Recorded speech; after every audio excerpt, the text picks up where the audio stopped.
Good to be back. Good to be back. Yeah. Exhausting to travel like that. Yeah. Crazy. You know, I was thinking, I was really thinking this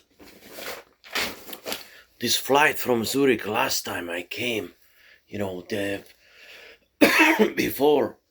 And now this time the pressure was even worse. I saw all these fucking rich people complying.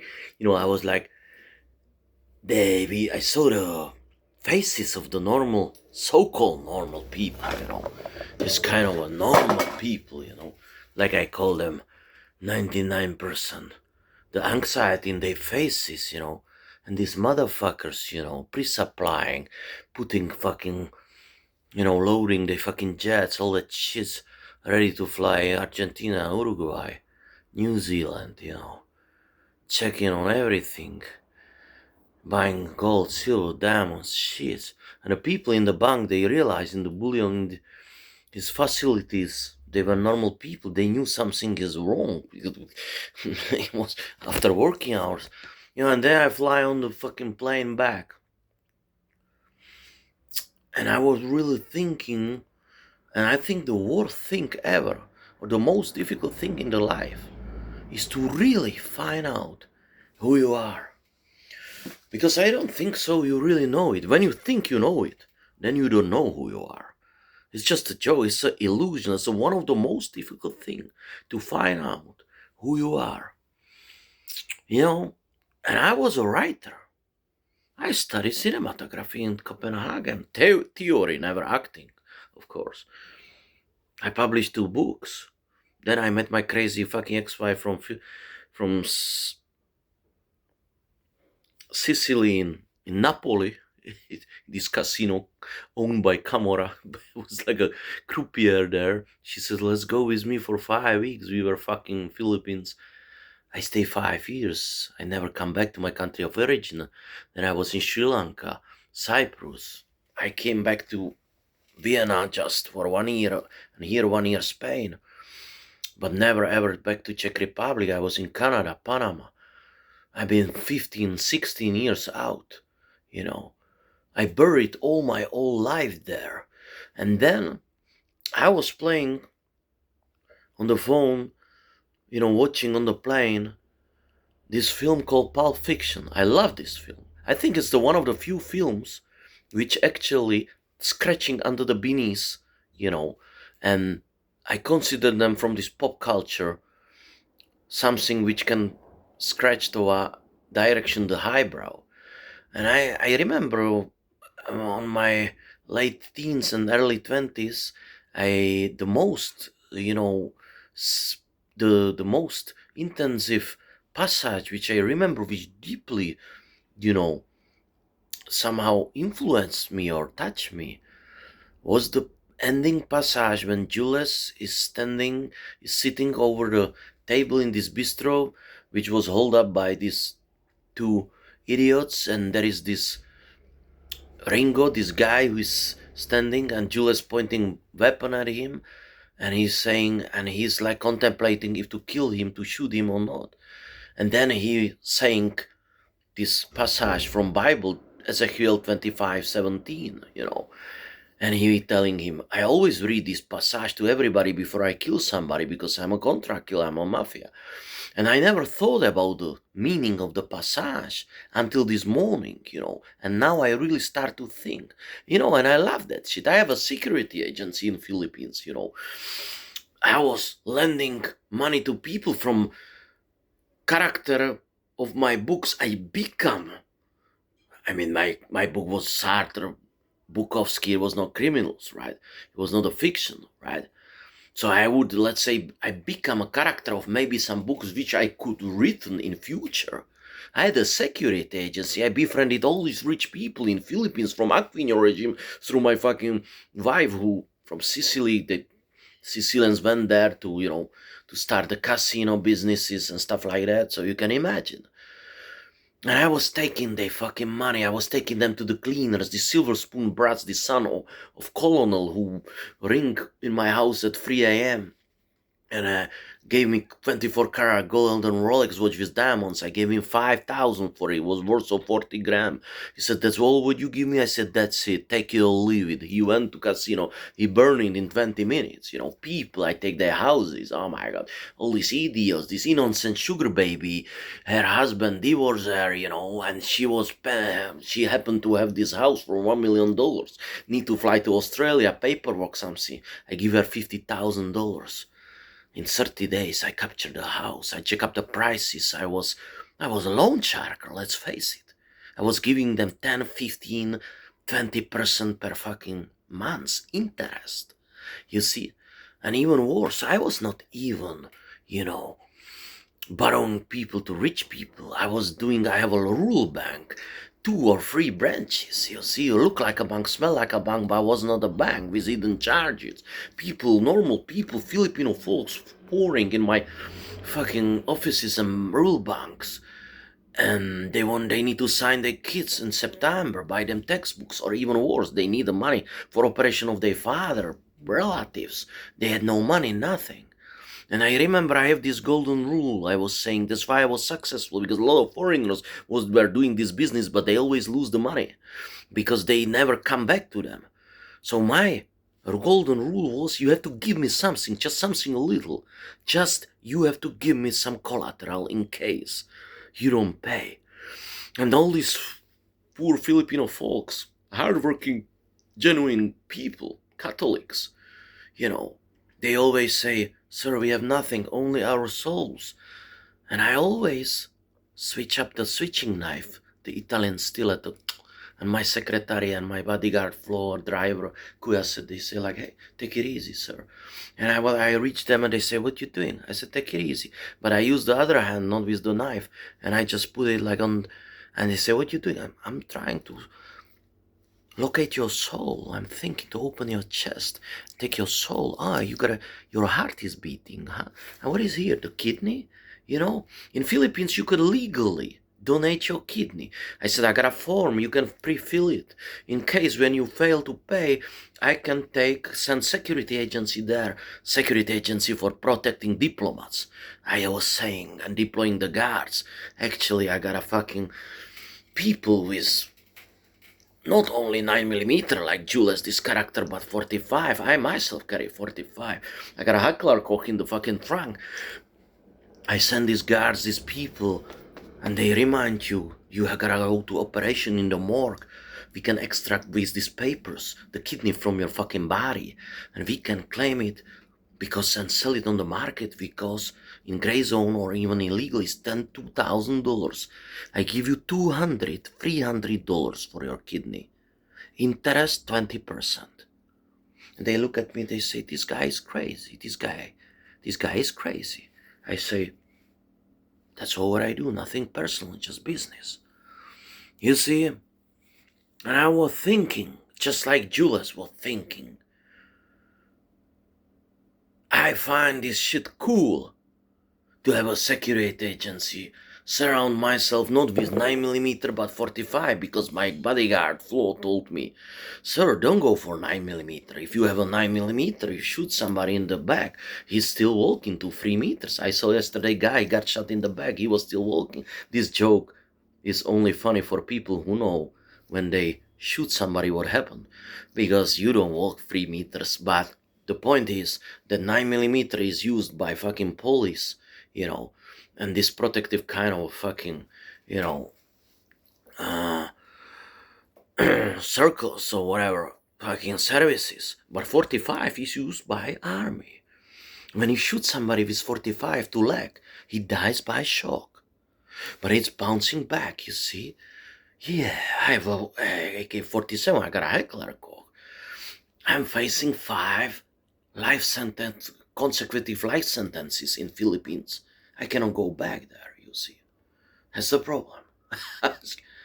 you know, and I thought, it's a very competitive place. I got a stepson, I got my wife. The people around, they were mafia.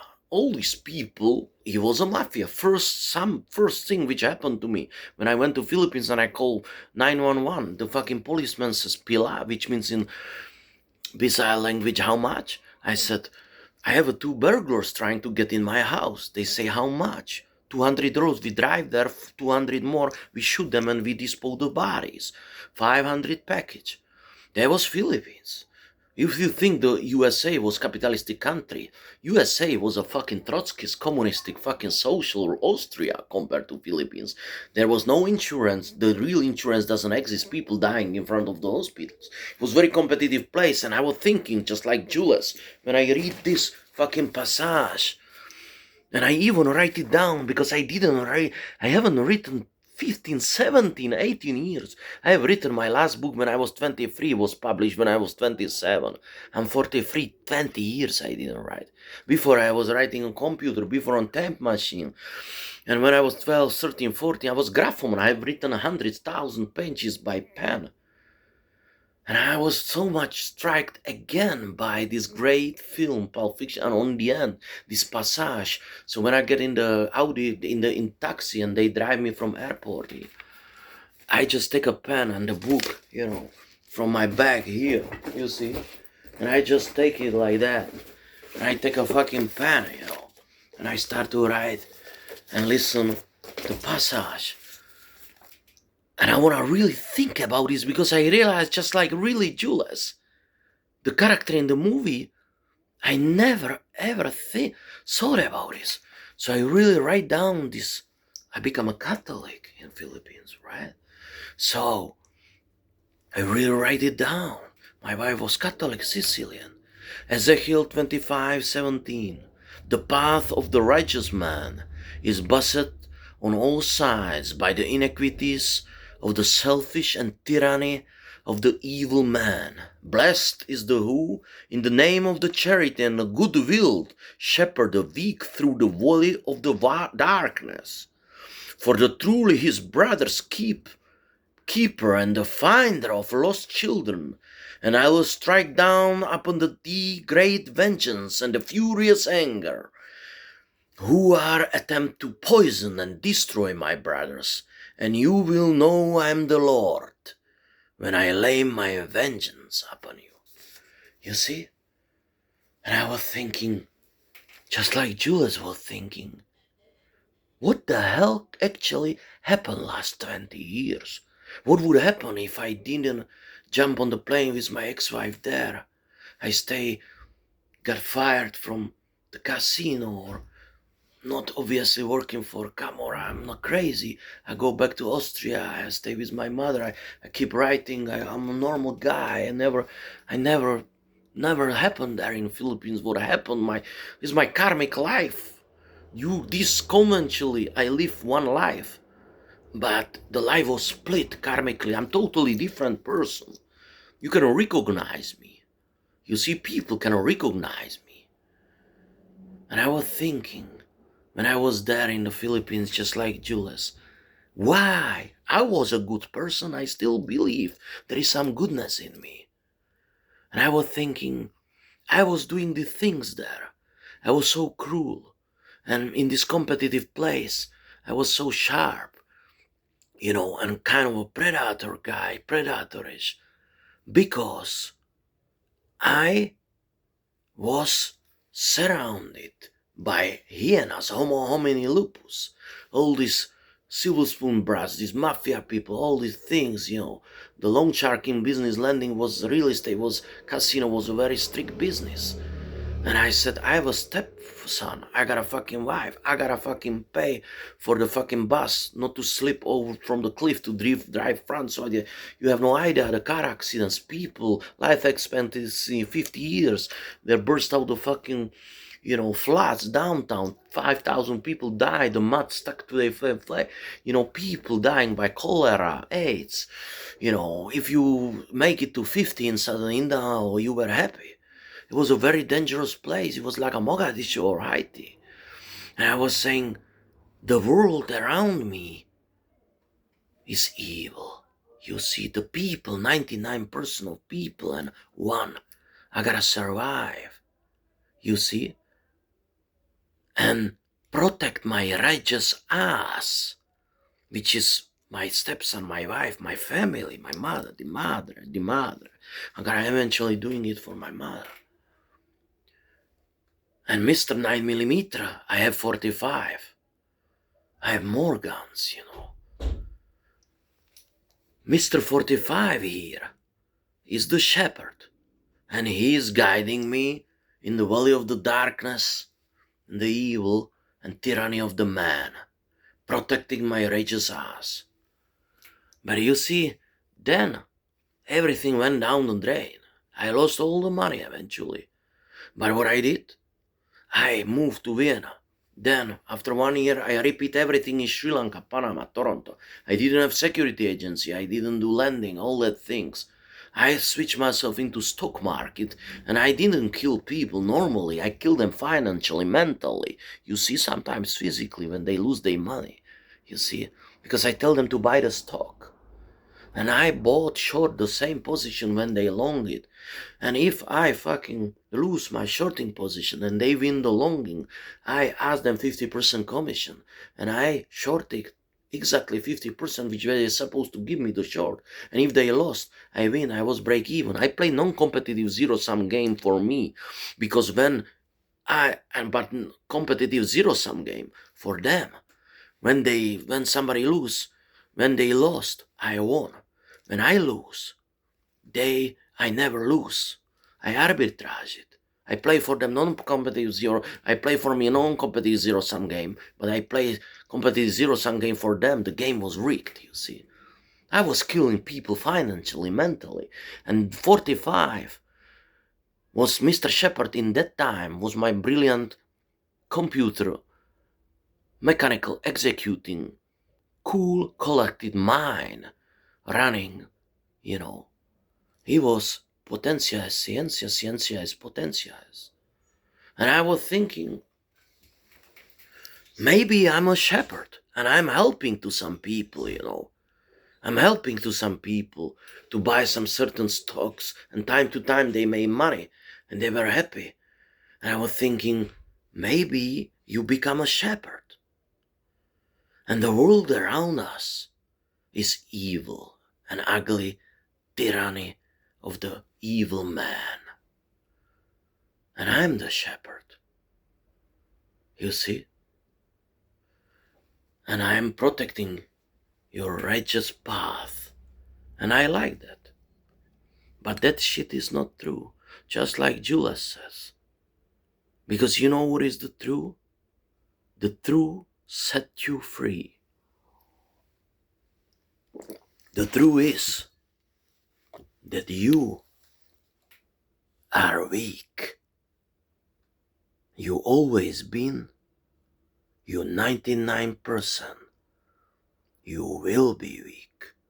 You always been. You are. And me, I am the tyranny of the evil man. I always knew this. You see? Always. I always knew what path I should walk. I'm on the crossroad when I was 25, 6 in this casino. When they told me, Philippines or go back, normal life. Like a matrix, like that, blue or red pill. Do you keep sleeping normal guy, or you marry this lady, you belong to us, you fight there. Without exception, I always knew what path I should walk, what was the right path, the path with the moral, you see. But I never fucking walked down there. You know why? Because it was too damn hell easy. That's why. And when I stay in Sri Lanka, when I fly to Panama, Toronto, I was trading all the things, doing all same things. I always have had choice to stop on the crossroad and walk the right path. But I never ever did it. I never walked the right path. You see, and made me think, When I see all these people flying to New Zealand, Argentina, pre-supplying their nuclear fucking, luxury underground motherfucking bunkers.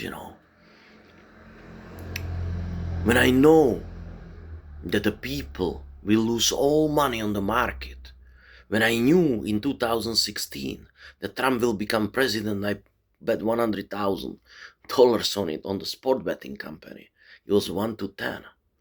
When I knew, when I flew and I bought a Libra after the Brexit happened, couple of seconds, minutes after.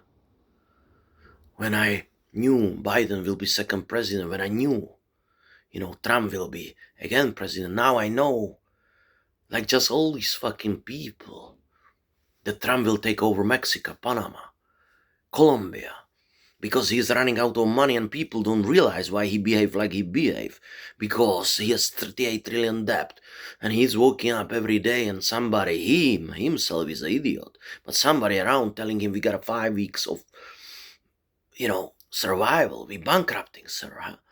We counterfeited CPA data from September, December, October, November, December from the Fed, but it's over. People already noticing. Says, well, I cannot do it. You have to take off Venezuela. You have to spark up with a fucking great Edward B., cousin of Freud, light up a cigarette. You have to be a shepherd who will help to righteous Iranian people against tyranny of evil of the Khomeini, and then you have to trigger some spark, some revolution there, and you let Khomeini shoot into people, and then you come like a shepherd, and but the Trump is a tyranny of the evil, you see, like a Khomeini, just like a Putin who will not watch Trump taking over the whole Greenland and whole Europe, Iran. He will not stay in the corner of Vladimir Vladimirovich on his fucking nukes, you see. We know this. I know this. One person know it. One person of the richest of this planet. They know. The canary is dead in the mine. You see, I know. Why I know? I'm part of them. I'm a part of tyranny of the evil. You see. But I really was thinking why I listened to these verses in the Bible. And I was thinking, it's all bullshit. I was thinking, I love pentagram because I don't worship Satan, I was saying. But you wanna know the truth? I was saying, I love inverted pentagram, or pentagram as a symbol of the Egypt, and the knowledge and everything, and ignorance then make it like a Satan. But you wanna know the truth? I worship the Satan, Azabel, whoever he is, whatever it is, because he gives me power. The power to put 45 and put it on the papers of when somebody don't pay you money or there's some problem, there was some construction and they say, we're not gonna do this, we don't allow this construction. Then you take the papers from the lawyer. They still didn't wanna sign the papers. And then you take a 45 and put it on the fucking papers. And they did sign. The feeling when you hold a weapon, never ever by one hand, it's just in stupid movies, you see. You always have to hold it by both hands, Now, you cannot shoot nobody with 45, even 9mm. It's just a stupid films. You know what is the feeling when you point at somebody a weapon? You know what is it? How does it feel like? The eminent power. How does it feel like when somebody point the barrel of the weapon in your face? It happened to me a couple of times. They even shooting me. They were trying to shoot me in the hotel and the bullets were going through the fucking doors, right? The 95% of people, when you point the barrel of weapon into their face, they got a post-traumatic disorder and they fighting with it months and years. It's not like in the films. They pointed weapon in my face. I was laughing when they point the weapon. I got a smile in my face. you see. And same things happening to Mr. Putin. He's getting this number, he's getting this button on the bedside table, and he feels the power to press it, you see. There's no question there will be 2026, 27, some tactical fucking nuke. What's happening now in Hungary, Warsaw, that's where I would drop it. You know, people who knows the people who know some people who know the other people, they eventually know some people who might create some dirty nuke and blow it up and make it look like an accident. Could you imagine to trade a fucking nuke explosion? You make a lot of money. This reset was already prepared. I used to trade the terrorist attacks in Europe. The euro always fall down against the fucking dollar or British pound when the ISIS were blowing themselves around Europe. It was a couple of hours transaction. But this transaction with leverage x17, 15 euro against dollar, and it always corrected itself because the media were spreading it all over, you know, in Bataclan is 500,000 dead people and 500, 300 with only 17. It always get swing back. You could make out of $10,000, $700,000 within one afternoon. You see, the limits of the evil has no borders. But I was thinking on the plane, I was thinking intensively about my life. And I was thinking who I am in this world. I'm not a righteous man. Maybe I was, or maybe I never been. I am a tyranny of the evil man. But I'm trying really hard to be a shepherd. I'm trying really hard. So if you got some stocks, your parents got stocks in funds and they believe that they will be backed up and they insured, it won't happen. You lose the money. You need to have a silver, diamonds, gold, people buying paintings, all these things, Barmis fucking gems, shits, smaragd, sapphires. You check your Airbnb in Argentina, in Uruguay, in New Zealand, or maybe in Canary Islands. Leave the dark valley of the evil man and inequity. The dark valley of the darkness is a Europe, controlled by evilish man. Time to time, it happens. People think the world is good and people are good, generally. People think the world is good, people are good. But sometimes evil win over the goodness. And sometimes terrible things happening, like Second World War, First World War. Sometimes you can see that some maniac hold up somebody with the knife or cut the throat of the child and let him bleed. Some terrible things sometimes happening, you see. And then everything get back in the balance. And the goodness beats over the evil. But you wanna know the real truth? There is no goodness in the world.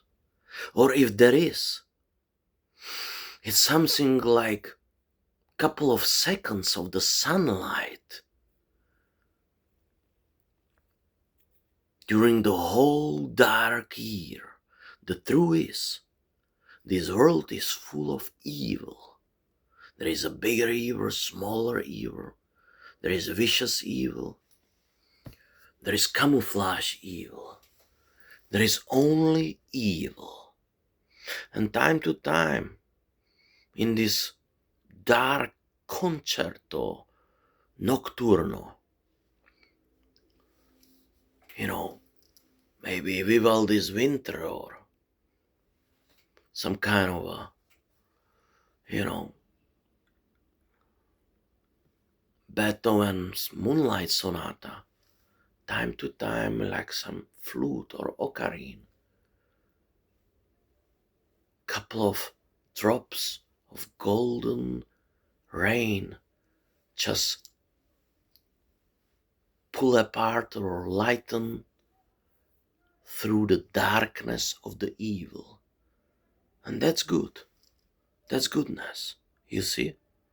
That's the estate of the things. As 99 and 1. You passive participant of the game or active one.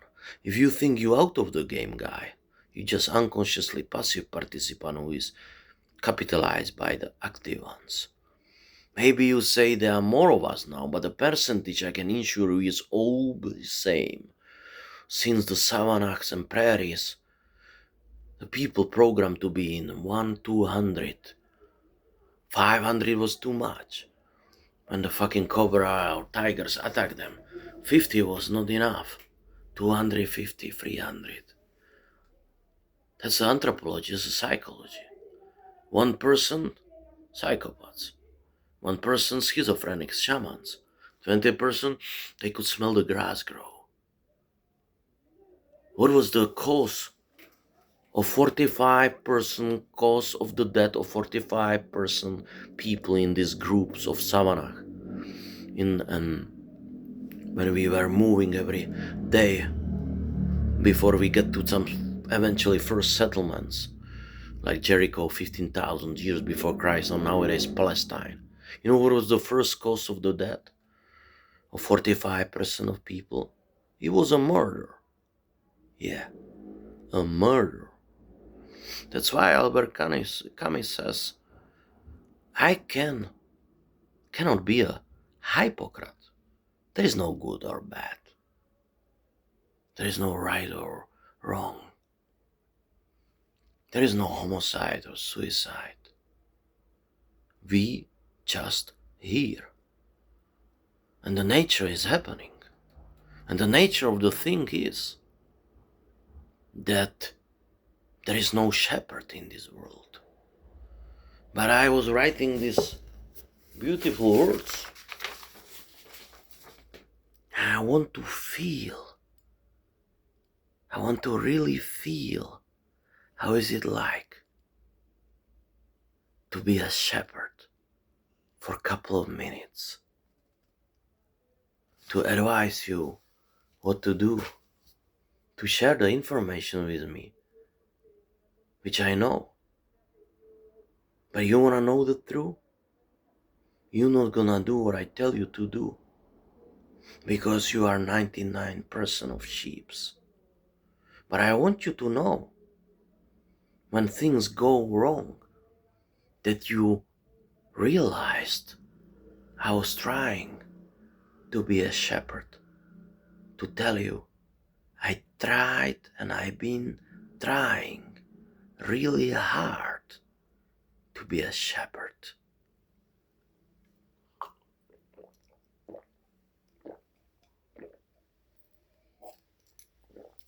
You see,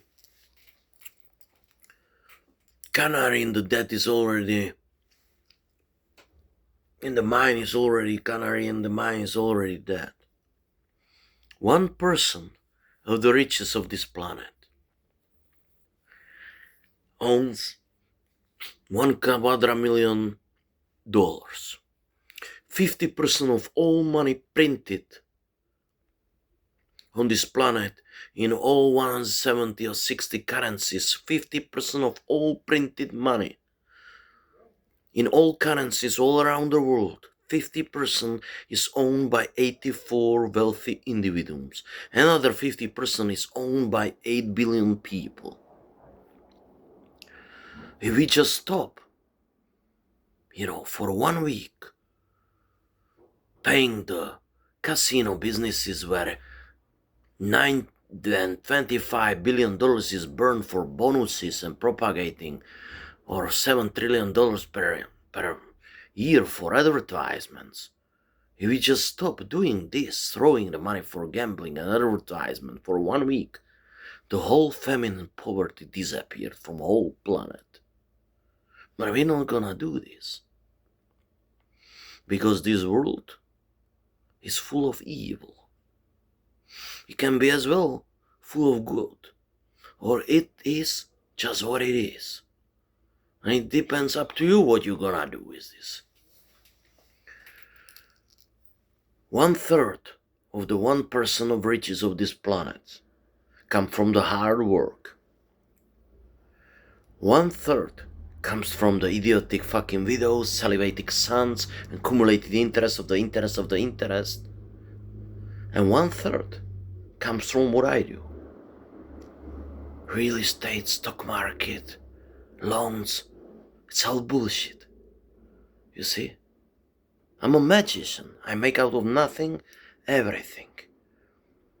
As much as the illusion becoming real, as much people desperately want it. But it's never ever become real, it's only becoming. And while it's becoming, we capitalizing it.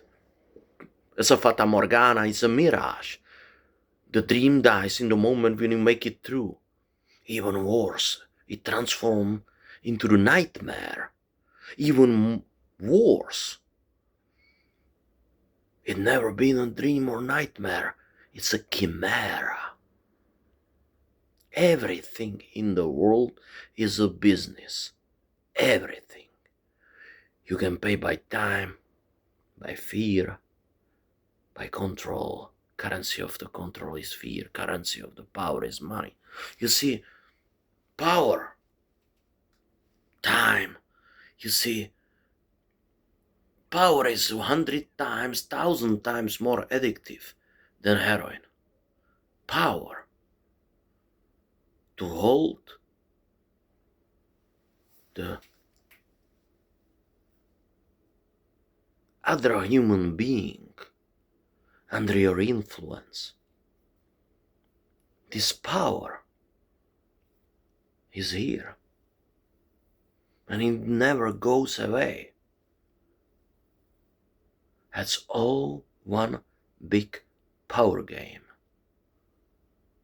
And if you notice, you might exit just like we're gonna exit from the simulation. Because they simulating us for one reason and the one reason at all. They wanna see if we fluently or without problems will be able to function with artificial intelligence. They simulating our transfer of our civilization when the fucking commodities like the monedas, like the physical money, paper money, you see, silver 200 years before Rome, before barting cows, whatever. They want to see this technical revolution, the last one.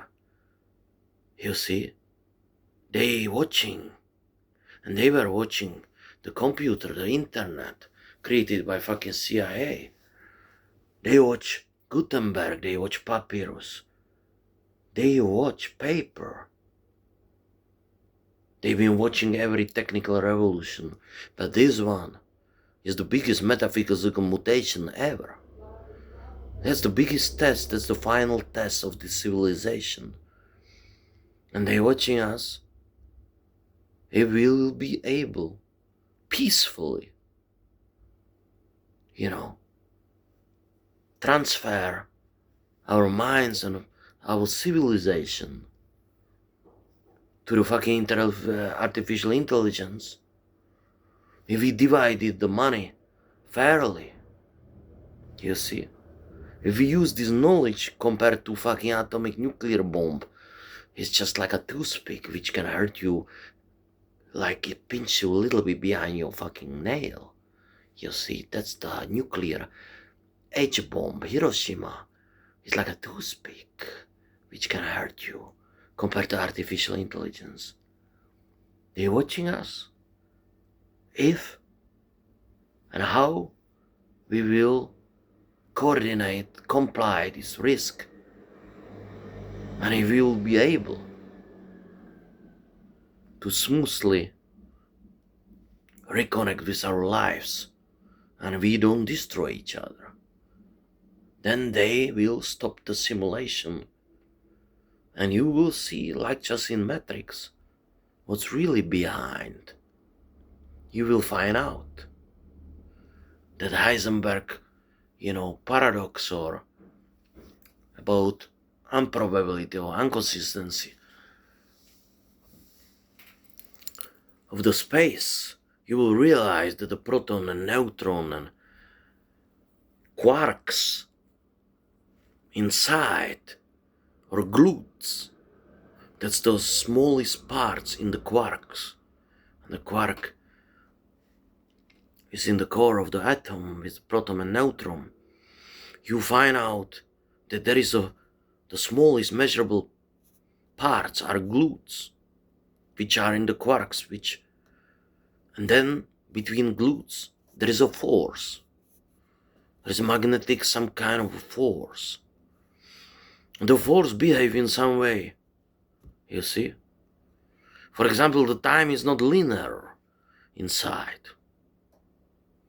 And there is a probability.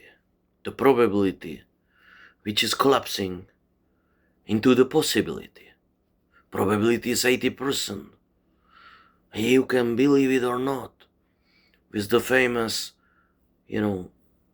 double split experiment, you could see the particles behave in different way. If you watch them.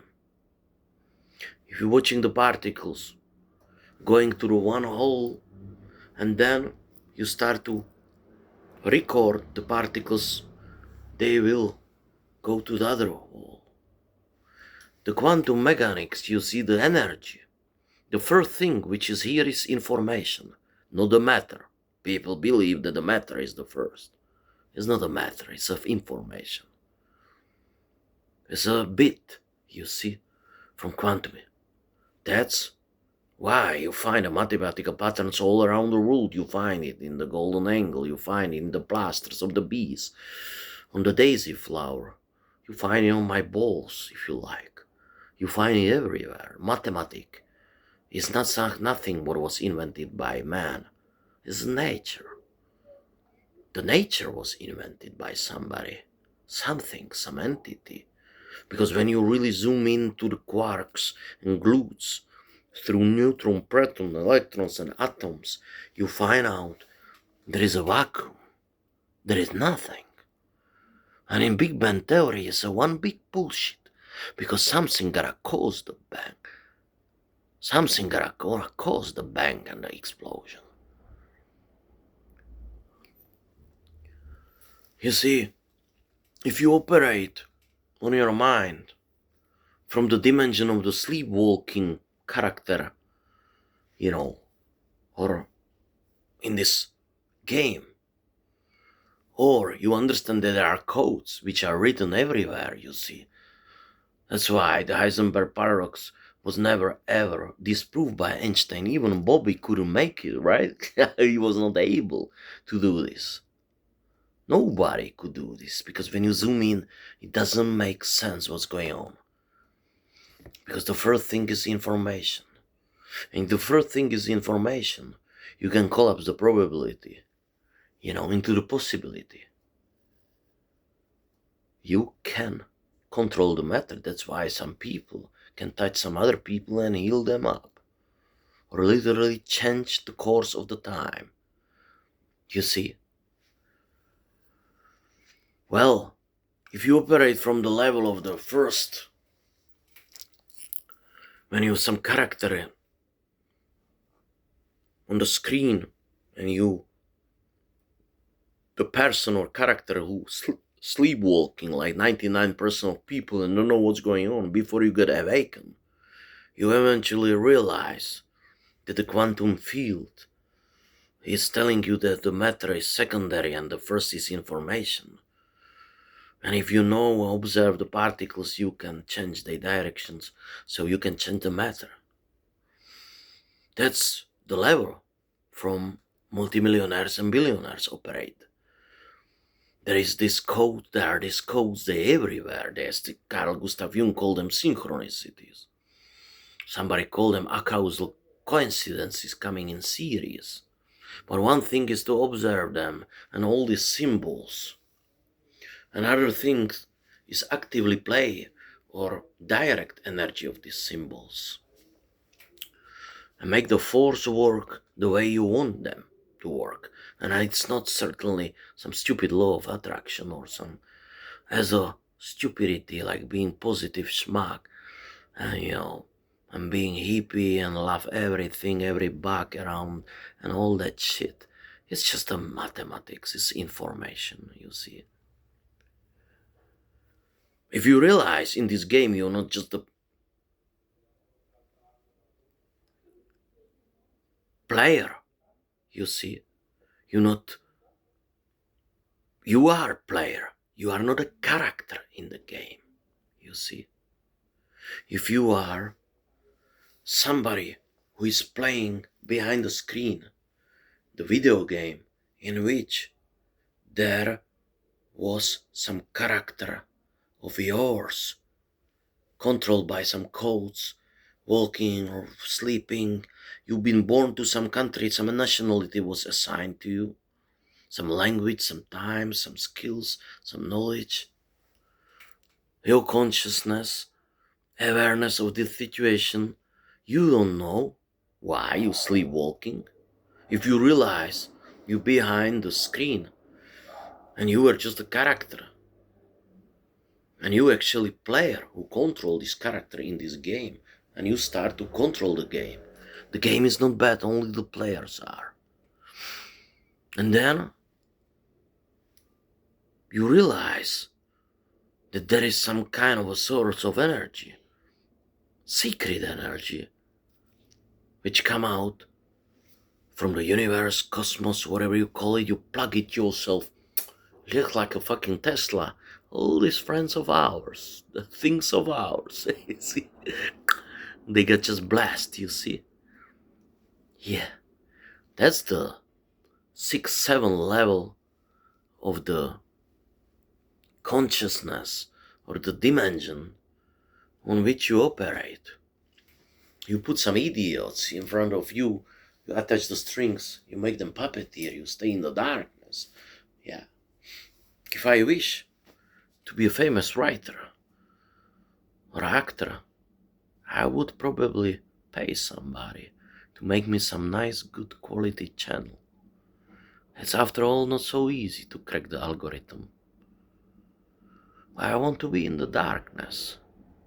I'm nobody. You see? I am the little man. That's who I am. I'm just kind of a schizophrenic who just talking to you. And my lawyer told me I am my own lawyer. It's all fucking novel, you see. It's all joke. But in this novel, I want you to hold a brick of silver and book your tickets. You don't need to use it.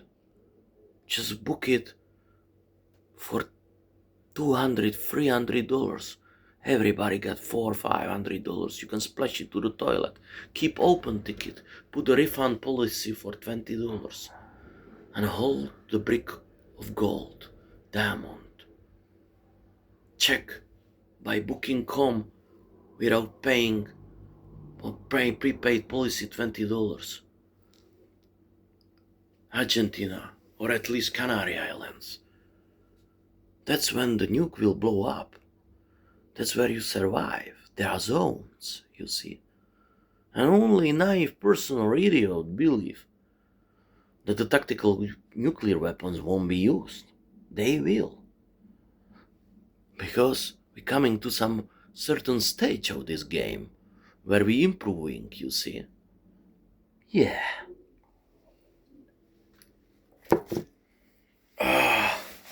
What a trip. I was a shepherd. For a moment.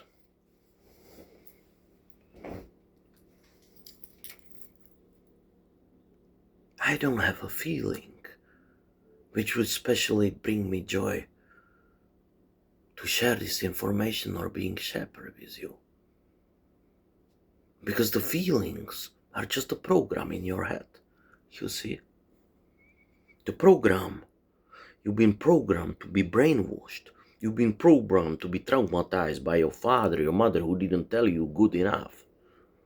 You've been programmed by your school, your religion, by your guilt, religious guilt. There was a program, there was your sexuality, there was program, your emotionality, the set of beliefs, information. These programs changing. In some countries, the programs are different, just like the law. In some of the South American countries, it's still legal to kill your wife if she's cheating on you. And it's perfectly legal. It's up to you if you take this program and you delete it from your mind and you move on and don't take things personally. But you have to be one person. Because 99, they stop by fear. Fear is nothing else than another program. When the mechanism and all the things, when the game is getting stuck, you see, and something won't work, and you're trying to go into the corners of the map where you're not supposed to be, here comes the resistance program, which creates the fear in you. For example, when you too much close on the cliff or on the edge of the building and you might fall down, or you take a weapon and you put it to your fucking head. That's when the program starts to play fucking fear to stop you. Because if you operate on the higher level of the consciousness without fear, and you one person, this world won't work as it works. This world gotta be created by one person who constantly creates some rules which they breaking, and they keeping through the program of the fear of other people.